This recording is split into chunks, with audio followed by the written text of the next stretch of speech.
Hey, it just seems like moments ago, but we're back again with the Rad Life as we continue our really cool series on profiling local candidates from the man who's always profiling people. No, that doesn't come out right. Rad What are you Gatos. trying to do to me? I got a reputation here, Paul. He's always profiling people. He's always talking to people. He's always meeting people. He's always bringing us to the attention, left, right, and center, our community conversationalist, Rod Gantos. Thanks, Mr. Paul Roberts. And yeah, I mean, we have what do they call it? A hat trick when it's three. We have Yeah, three got a three hat people trick. today. I think we did the double uh, Double headers, the yeah. double treat, like the two at a time, a couple of times, and then now we got a three. Like, we're doing a hat trick today. Well, because So we're trying to get them all in. We're right the weekend before the election. So many well, people yeah, don't. and I think to be fair, I think we put the word out, and people said, "Hey, I'd be interested," and some people connected us, and I really wanted to try to get as many people in as possible, and give them a chance to be known to the voters. I mean, they're sticking their neck out. Ron, you're sticking your neck out, and you're dipping your toe in that pool, and it's like the least we can do is actually give you a little bit of time, other than, hey, you have 1 minute to answer a question in a forum, and there's three other people that are right behind you to answer the question. My favorite is no explanation, yes or no only. I'm like, really? Yeah. We're Oh, having you didn't fun know with that this is the kind of show this is? This is a no this. explanation. Because I'm This is a part of, real easy because game. I'm mostly Irish. I hope. Actually, don't even worry about the yes and no. We're going to give you three, and it's a multiple choice, and you just get to pick one. So, as anybody who's done multiple choice knows, C, C, C, A, C, D, B, C, you'll be usually fine. You'll pass at least.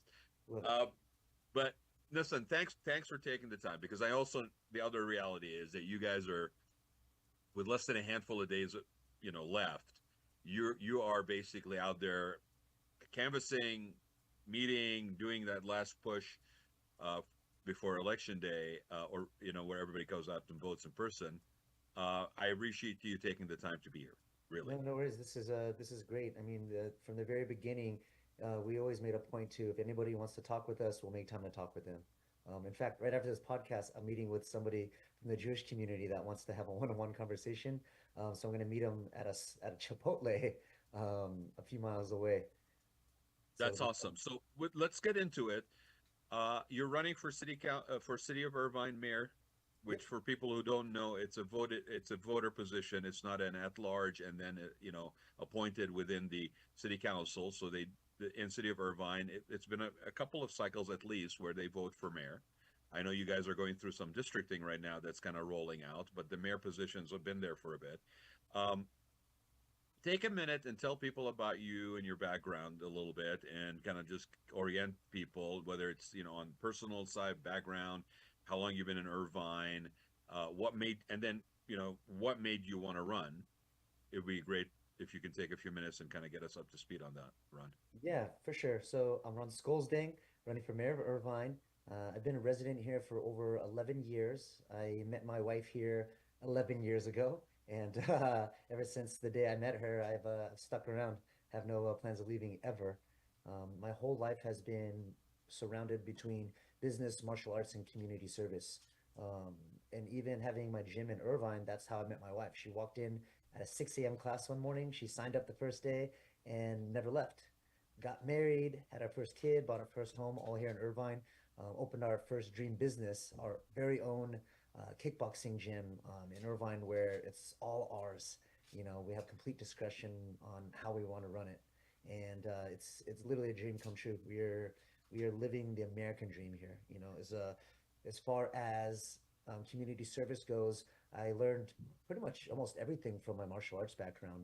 From discipline, structure, to drive, and also doing the right thing and making the world a better place, which is a very, very Right. important aspect of martial arts. And I found a few different ways. And of course, the basis has always been martial arts, from business to community service. But I ended up doing a lot of toy drives, food drives, helping out with homeless shelters, women's shelters, and then ultimately learning how to start nonprofit organizations. And so I started one in 2021 called Seniors Fight Back, and it was a response to the increase in attacks against our senior citizen community, as well as the AAPI community. Wanted to do something about it, so I was like, okay, well, let's start an NPO. And since then, we've taught over 8,000 students in person. We were even blessed to have Nonprofit of the Year back in 2020, 2022 by the state of California. So we're really, really honored for that. And we're still doing it every single month since 2021. It's Do you do where do you do your training, Ron? all my training. I do At, it at at your my gym. gym? Yeah, Yeah, yeah, okay. everything's all based on my gym. But the And just do it. Let's do a shout out because I'll tell you, you didn't know this, but when we first started doing the show about 9 years ago, Mr. Paul Roberts, who's behind the scenes here, uh, basically we started talking about baby boomers and we talked about stuff that was age related, and we have a lot of relationships with people like council on aging and stuff like that. We've had a lot of people on there, and so our very first guest that was on was Casey Kasem's daughter, Carrie, who basically was on because of setting up her nonprofit, and I was helping her do that. Uh, and she was combating elder abuse. So there was a senior element engagement on that level. And so I'm just curious, like that's great that you're doing it. It sounds wonderful. And I'd love to have people just, if you take a minute, just give a shout out to your gym and tell people again what the name of the nonprofit is. Yeah, so my gym is called Oka Kickboxing Club. It's located in Irvine, California, and we're just that. We're not a fight gym, we're a kickboxing club. A club for all those of any size, age, gender, experience level, religion, doesn't matter, to come together and share their love for kickboxing or discover a love for kickboxing, whether it's for self-defense, for fitness, for community, any of that stuff. And my nonprofit is called Seniors Fight Back, and Okay. we do volunteer work. It's completely volunteer run. Nobody gets a salary, nobody gets paid, and everybody donates their time. We have about 200 volunteers, which is really, really awesome. And That's amazing. yeah, it's been really, really cool. We start off with just seven of us, and then now we have seven core members, but we built up to 200 volunteers. And we technically teach workshops across the country now. It was primarily San Diego, Orange, and LA County that we were teaching workshops, but we recently last year spread out to Pittsburgh, where Carnegie Mellon University, Mellon University, yeah. yeah, which ended up being a What? very, very awesome university. So it doesn't sound to me like you are a man with a lot of free time. Yeah, You got I a lot on your plate and you've been involved in a lot of stuff. So what made you want to run for mayor in the city of Irvine? Yeah, so for me, mayor politics, that term doesn't have the same meaning to me as I feel like it does to a lot of other people. For me, politics, all that stuff is just should be, in my opinion, a synonym for community service. Okay.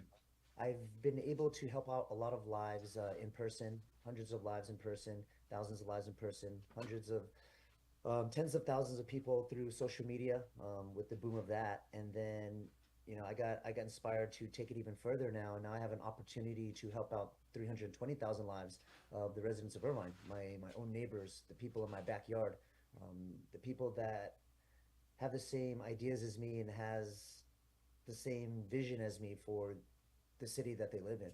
And I didn't know much about politics before, but as I got really, really deep into it, I found that there are a lot of holes and there's a lot of things that could use improvement. There's a lot of things that could change for the better. And as an obsessive person, I went very, very deep into this and I found all kinds of stuff that I believe I can help improve, especially with my team and my Share resources. share some of that with me. Like what are you thinking relevant to Irvine? So as a resident, we should be spoiled. It's supposed to be one of the best cities in the country, and it still is. But there's this plan that Irvine put in place when we first moved here, where the quality of life was so high, where you didn't really have to drive if you didn't want to, and if you did, everything would be accessible within 5, maybe 10 minutes at most.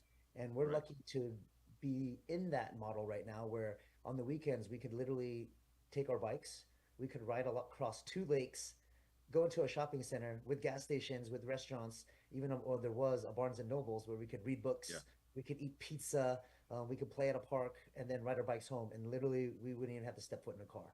It's the Um, village. It's the what you're referring to is that village model that Irvine basically was supposed, built on, right? yep, yeah, it It's was like called a master plan.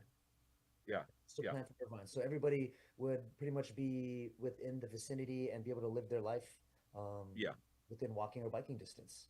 Right. And we live in a day now where there's so much development going on that we have failed to focus on our infrastructure. And now my friends on the outskirts of Irvine, there's only one shopping center, which is the Woodbury, and they've got to drive at best 17 minutes without traffic to get there.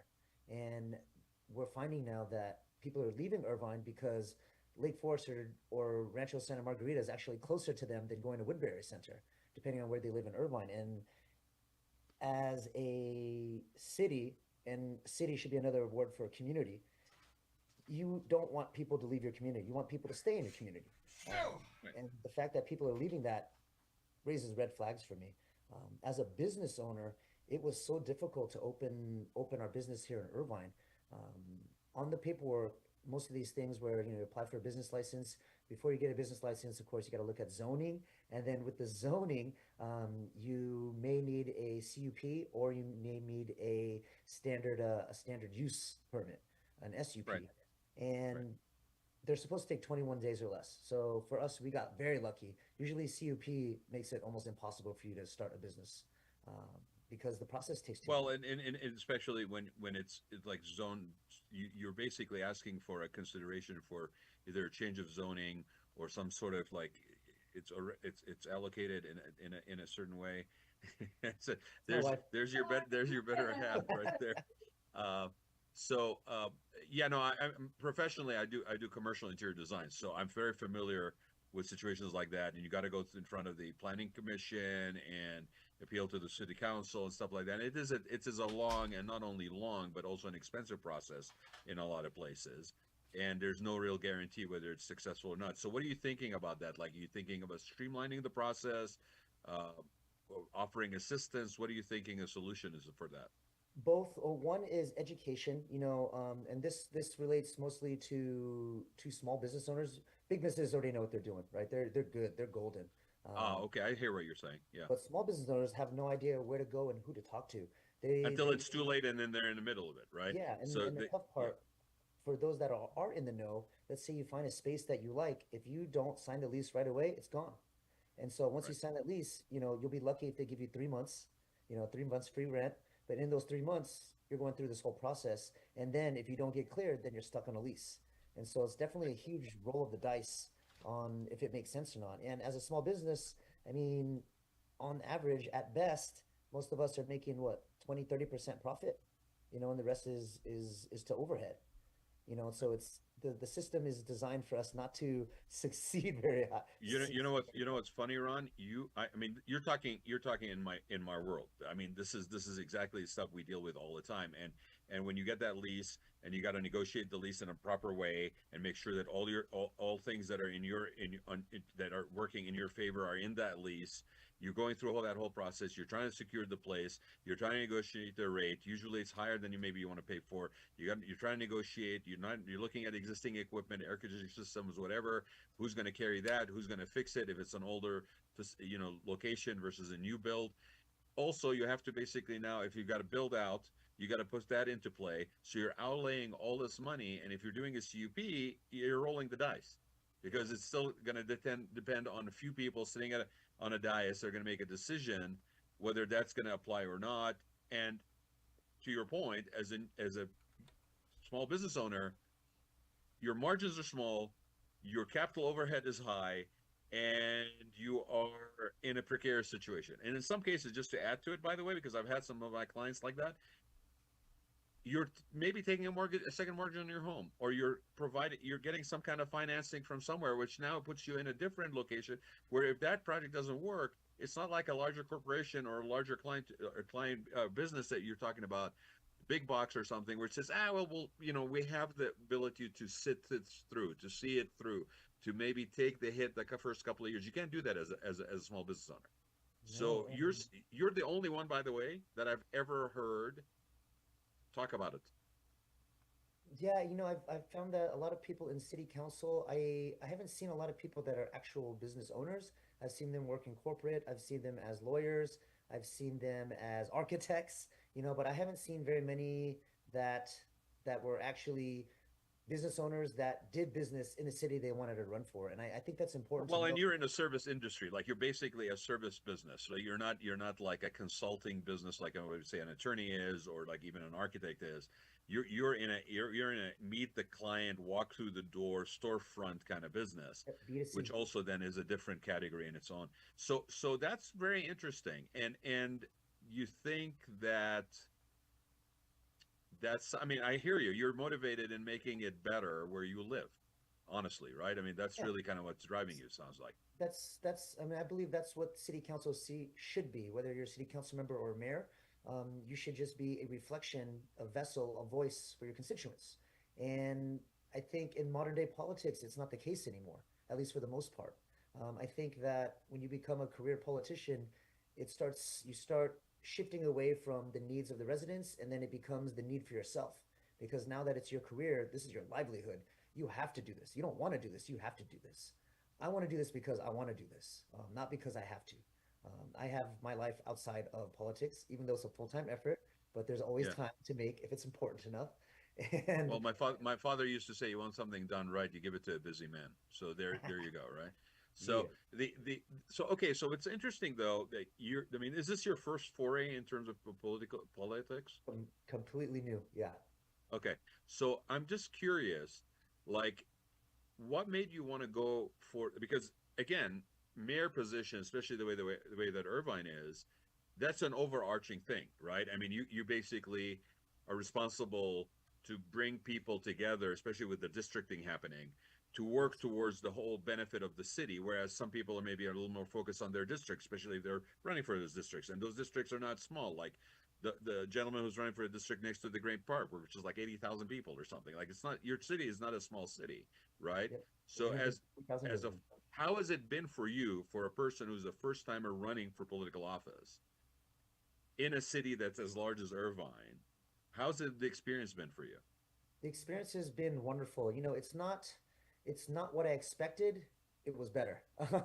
It's been better. I expected an extension of community service, which it still is, but the industry of running for local office is completely different from the industry of running nonprofits.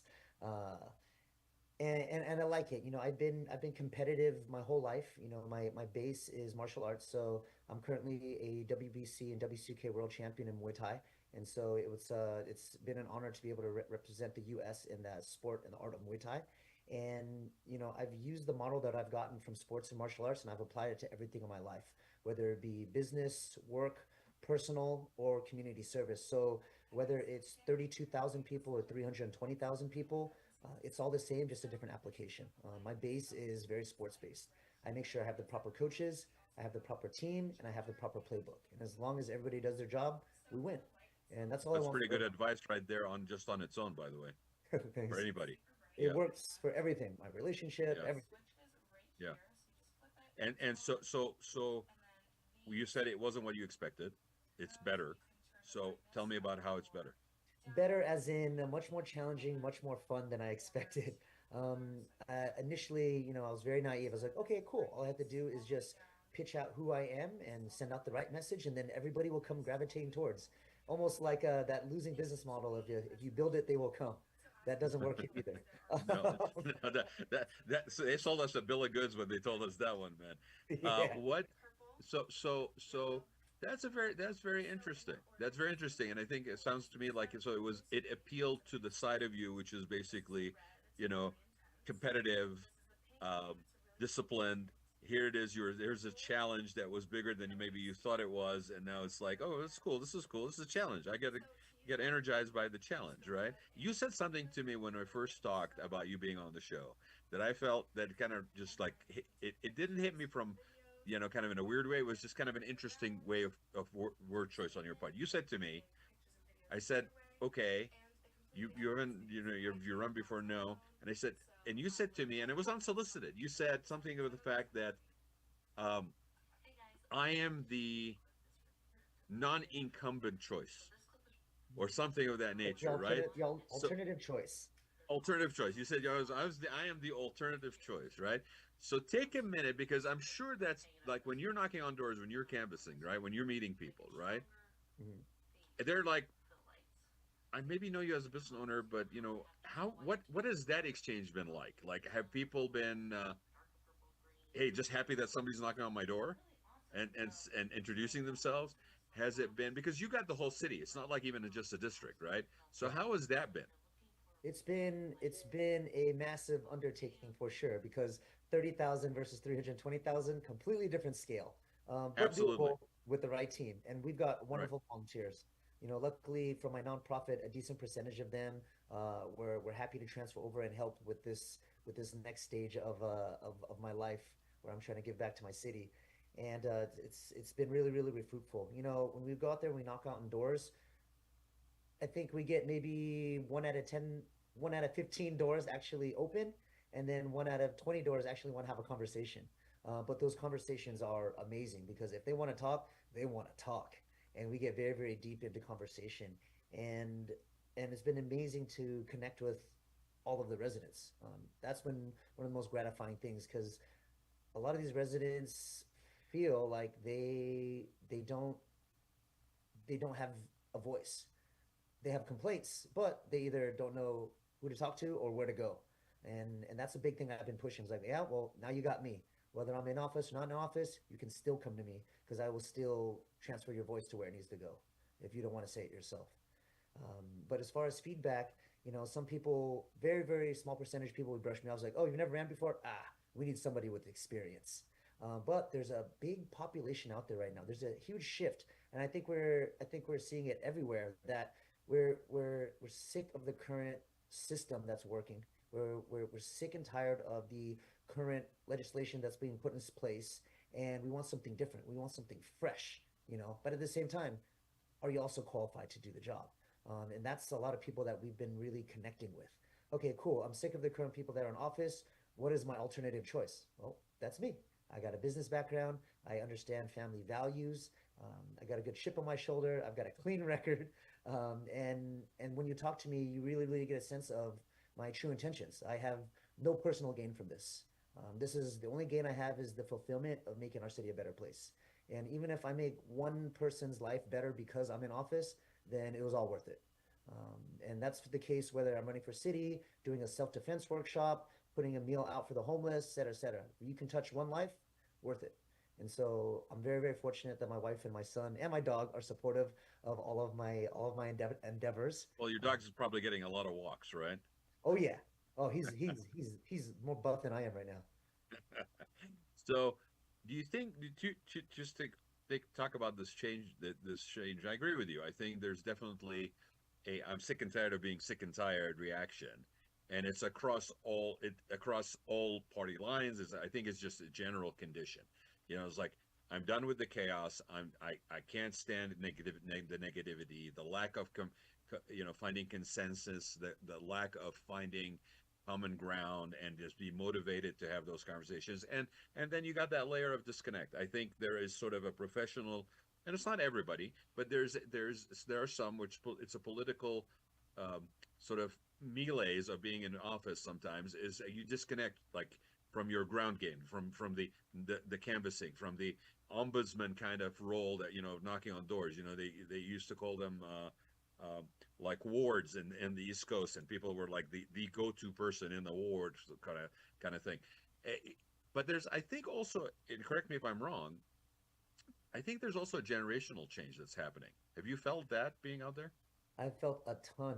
A new discovery for me has been the generation before me. My current generation, if you were born in the 80s, none of my friends have any interest in politics. I have like one other friend from high school that decided to get into politics and wanted to run for office. But other than that, nobody wants to be part of any of Why this. why do you think that is? Is it just they're busy with their lives, or what? I think because yes, one, they're busy with our lives. Two, it may seem too inconvenient, which it is. And then also number three, even if you know where to go, like you sit into the city council meetings, they're all quite boring, And so who would want to Tell sit me there about it. for? Yeah. And in some cities it's like 30 minutes, but in Irvine, sometimes it goes from 6 a.m. or sorry, 6 p.m. until like 2 a.m. in the morning. It gets that heated and that crazy. But we'll get into that. If you if you find a city that has a 30-minute city council meeting, you tell me what that city is, because my experience has been absolutely not the case unless they have nothing on the agenda, right? But and so So okay, so what are you talking about? Are you talking about like Gen Xers? Yeah, so right, maybe if you're born in the, I would say what, the 2000s? 2000s? Yeah, in the 2000s era. Somebody said, "Are you born in the 1900s?" It's like, "Hey, watch it." But So yeah, the people in your generation that born in your generation are sort of maybe at a different phase in life, and or maybe there's a disillusionment because again, you gotta. I think it is there is something to be said about when you gravitate to this. Like you got to be able to do this to the qualifications, right? But I totally hear that. So what other feedback have you picked up from such maybe generations? I really feel that there's a generational shift. They may not be running for office, but that there are people that are like getting engaged in the voting. They're wanting to know more. To your point, they don't know where to go to get the information. So somebody who's coming to them and saying, I can be that person for you. Here's where you go. And it sounds like you've been doing it with your nonprofit too. Like so, this is not an like I can see a connection between what you've been doing and where this is now the next step for you. yes. Does it feel like that? Yes, definitely. It's been cool. My generation they may not want to get into politics, but I'm seeing as my generation gets older, they have more a sense of duty, or maybe I hate to say the word obligation to give back to their community, their world, because they've been given so much for the life that they Right. have. So it's been Right. really cool seeing a lot of people take time out of their day to make someone else's life better or lives better. But what's really, really cool is even for our volunteer team, we went outside of the box. We started targeting local colleges and high schools, and we have Okay. about 50 students of people that are under 18 willing to donate their time outside of, their schoolwork, sports, whatever else they're doing to help walk, help volunteer, and also a percentage of them that are interested in either joining a board, a commission, somehow being involved with their local government, which was never a thing when I was their age. I was too busy playing sports and just Well, I hanging out. think most people don't realize, Ron, and you probably already know this, but a lot of people don't realize that there's some policies in the state of California that allow people to actually register or get engaged before they come of age to vote. You can actually register earlier.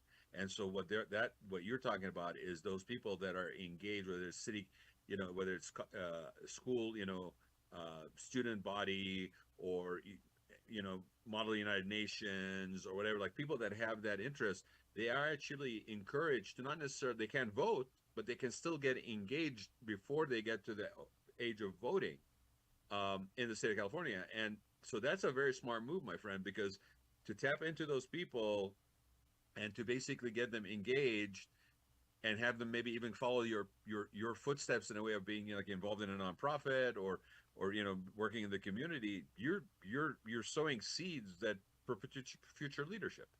Yeah, it's been really cool to see, and how how I get these kids to want to move forward with it is like, hey, we don't just need help walking, because if you say, hey, help me walk, knock on doors, and have awkward conversations if you're not used to it, right? Nobody wants that. It's Yeah. like, hey, this is the ground floor. This is gonna open up the door, get your foot in there, get your feet wet, and to show Yeah. you what it's like to be in this. And then as you do this more and more, I'll give you other roles and I'll teach you what it's like. Because I was very fortunate. Everything that I do, I don't have to learn from scratch. I get to learn from the mistakes of my friends, and my mentors and my advisors, and they make the mistakes for me. So that way, when we run forward, we can skip all that and just do what works. And that's how we've been able to get so much traction and get so far in just essentially just an 8 month campaign. Um, we've had wonderful, wonderful team that has helped us through the whole process.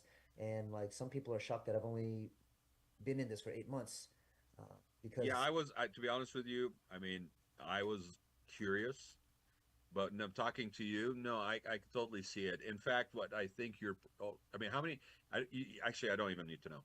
I'm assuming that you got a lot of people volunteering, a lot of yes, people that are engaged in your team, right? I mean, including the part that's building off your existing relationships in your role, whether it's like from a nonprofit side or not. But it sounds to me what you're doing, Ron, also is you're building a coalition. You're building a body of people that are engaged and involved. And you know you just never know what happens with races, right? But I think you're in a position where you're taking your engagement and you're giving back to the community and being of service to your community. You're taking it to the next level. You're building an infrastructure that allows you to basically serve better your community in an elected role or not an elected role. Because to your point, when you get in that office, you're going to still want to maintain that relationship with everybody that is in your city, and you're not going to be able to do that on your own. You need that team with you as well to continue to be able to be of service. So you're, in a way, you're taking your build it, the engagement that you've already been building in, doing it in different ways, your business, your involvement with martial arts, the nonprofit, and now you're building the infrastructure to allow you to be of more service. Yeah, that's all it is just scaling what we've been Yeah, doing. you're just scaling. You're scaling. That's exactly what it is. But that's phenomenal. And how does it feel? How do you feel about the upcoming election vote? Like, how do you feel Good. I about your mean, like chances? we spoke about before, I am the alternative choice. There's the consensus two leading candidates. You can see it all over the internet. Take Yeah, it for what it's worth. But for those that are looking for someone new, that are tired of the current council and the incumbents, and they want somebody new, I'm their alternative choice. I've been to every single forum. I've been to every single event I can think of, and I've spoken to every single person that has wanted to speak with me. We've gone out there and did every stereotypical thing that a politician is supposed to do, and then we've also thought outside of the box too as well. Just like getting our volunteers. In fact, we yeah, have yeah. so many volunteers. I'm all about providing value, and if I don't provide value, then I shouldn't be around. And what's cool is recently I got endorsed by the Republican Party, and I think one of the reasons why is because we provided so much value. Not only are these volunteers helping me out, they're helping all the other candidates out too as well. And so imagine it's just me handing out literature to neighborhoods, but imagine if we have teams of people across every single district, and then in those districts, we help the other candidates in those districts pass out literature as well. And that gives them more skill because there's no way that we're going to be able to hit 320,000 residents one at a time. We've got to be able to spread out into So, teams. you're actually helping other candidates that are running when you're covering. Okay, Their I got it. areas. So your team is actually representing you when they're out there, but they're also representing other candidates, Yep, as long as I can vouch getting for more them. mileage out of it. Okay, yeah, that's cool. What? So I'm going to ask you a few things because I mean we're running out of time, but I want to ask you a couple of things that regard relevant to Irvine, and you just Yes or no? just give me your thoughts on this. I've heard about.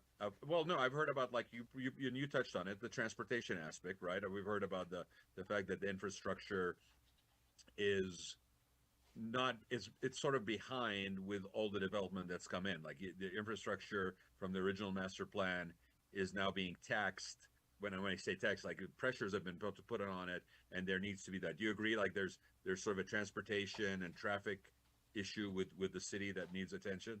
Most definitely. Traffic's been a rising problem, especially as the city continues to grow. We just approved recently 50,000 new affordable housing units in the next 20 years. And that about triples the rate that we are currently doing the past 6 years, which is fine. But I think we have failed to look at the infrastructure. It's fine to have that goal, which is great, but how are we going to handle the quality of life for the residents that currently live there? And then how we're going to handle crime, how we're going to handle traffic, all those things. There's only so much roads. We're not really going to expand the roads. We're only building more homes, and that's pretty much it. I think we might be getting one more new shopping center, but what happens which is already happening, you have to drive 20 minutes, which sounds crazy outside of Irvine, but in Irvine, you should not drive more than 15 minutes to get anywhere. You know, if you go to Well, it LA, sounds to me like you need alternative transportation. oh yeah, alternative transportation. I mean, there's an iConnect bus route that's starting right now, and we need to expand it. Of course, I've spoken to students at UCI and IVC, and they say that it's inconvenient. But when looking deeper, I don't think it's an inconvenience problem. If it's a logistical problem, we just need to add more routes, right? But I Yeah, think I agree because you're still going to need to address.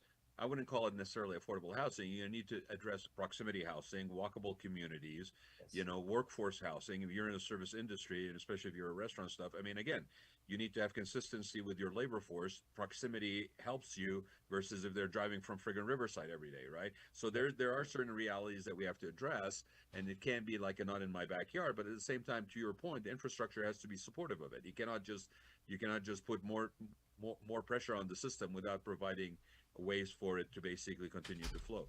Yep. What about the Great Park? Ooh, do I even talk about that? What about the Great Park, Ron? Yeah, we had a lot of great promises for the Great Park, and they have yet to been fulfilled. I think there's been one major development, which is the Great Park Live, which is great, but it is one tiny piece out of a plot of land that is so much bigger than just that venue. Um, we made a lot of promises, maybe a lot of mistakes or wrong moves, or purposeful moves were made that weren't in, I believe, the interests of our residents. But they're already done now, so there's no need to harp on what happened in the past. It's what can we do about it now? We have What charger. can what could be done about it now? We definitely need to develop. We need more living space. I think Irvine is also missing a flagship library. For a city as great as Irvine, there's no reason why we shouldn't have the nicest library in all of Orange County. I think tourism is something that we have neglected to have. And for being one of the best cities in the country, we should be having way more traffic. I remember years ago when we had the Verizon Amphitheater, I got to see John Mayer, one of the biggest musicians, the most famous musicians of all time, playing in our backyard here in Irvine. It was amazing. And Yeah. with the Park Live, I love that there's cover bands and stuff like that, and it's great and affordable for our residents. But we could definitely have, and I know we have Ludacris, an old school rapper, very very big and international. He's going to be playing for the first time at Great Park Live, and I look forward to more artists like that will bring more people around the world to discover how amazing Irvine is. I mean, Um, I remember the amphitheater. I've been to that amphitheater. I also remember you had, was it Raging Waters that was there too, and then it went away.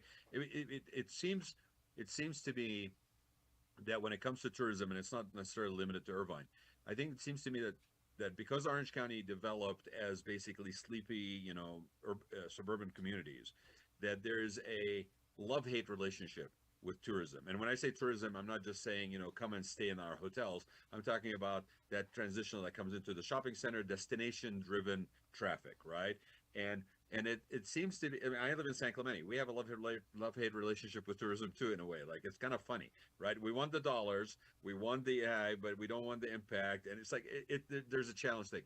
But at the same time, the only economic engine that was being considered in Orange County for the longest time, and I think we need to kind of wean ourselves off it a little bit because we're running out of land, was redevelopment, like development, high, track homes, development. And that's what happened originally with that area, where the Irvine Meadows, was, and the Raging Waters. It was just like, okay, we're just going to build more houses, right? But to yeah, your point, we killed a amenity just to have more that would housing. be a revenue generator. Yeah, and what's tough is like, so we have the Irvine Land Trust, right, which is a lot of land available to do whatever it is we need. It's being untouched right now. Why? I have no idea. I'm trying to dig deeper and see why we're not utilizing that land, because these 57,000 homes are going to be planned to be built in densely populated areas. And that's concerning because I'm sure you've been to Irvine recently. There's not a whole lot of space inside of Irvine. And so Right. where is stuff going to be developed? I'm hearing word that, the few recreational places that we have, like Irvine Lanes and Boomers, are going to get torn down and be replaced with homes. And that's a complete disservice to our residents. I'm like, awesome, we have more neighbors, but now what? We're gonna live inside our houses for the rest of our lives. We need to have more quality of life. What you're describing is the need for um, a vision that's not stagnant and that allows for adaptability to the realities. Because again, it change is inevitable, right? Things change. Things change. So any plan that you put down, as good as it is when you put it down, cannot be the only way that you go. Like it has to adjust. You're in martial arts, man. I mean, every time you're facing a different opponent, right? Hmm. You gotta adapt. You have to adapt. You have to adjust. You have to, right, and still be able to basically pull it off. So okay, so we talked about the Great Park. We got a couple of minutes left here. Okay. Give me one other thing that's kind of like a concern that you think requires a new vision. There's two, and I'll make it quick. Public safety is very, very important. We're understaffed right now. We're 64% under the California average. We only have 1.3 officers per 1,000 residents, and we should be doubling that, right? And so our current department is doing a wonderful job as is, but imagine if they had the proper resources to do an even better job than they already are. Our senior citizen community is very under supported and underappreciated.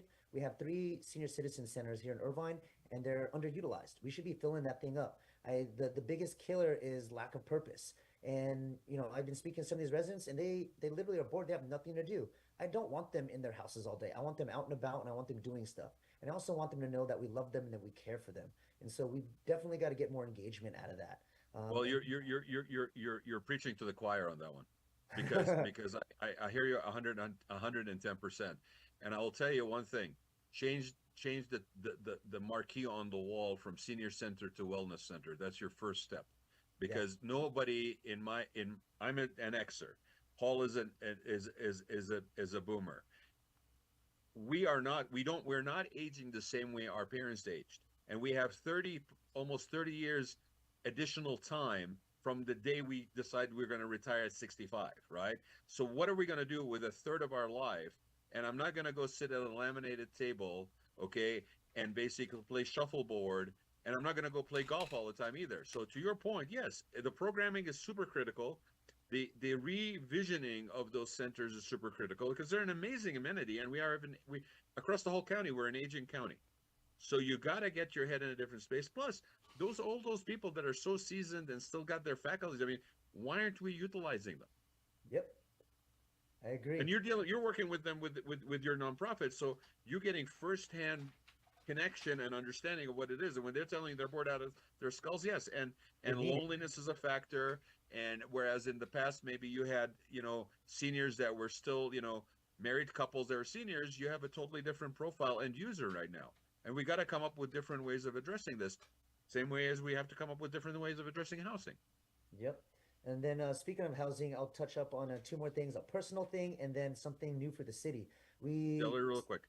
The city council just passed plans for a homeless shelter here in Irvine, and it's supposed to be one of the biggest ones in Orange County, but there's no actual plan in place. It's an idea, but they are trying to approve a $20 million property before the end of November. And I think that's very alarming, because I'm sure as any business owner or anybody that has strategy in sports or competition knows that you must plan before you execute. You don't execute and then plan. And right now, the city is trying to purchase this plot of land because they're afraid that nothing may be available later. So they're thinking buy first and then plan after. And I personally don't think that's a good idea. And so trying to get a bunch of residents together for the next city council meeting so we can all express our concerns about this homeless shelter.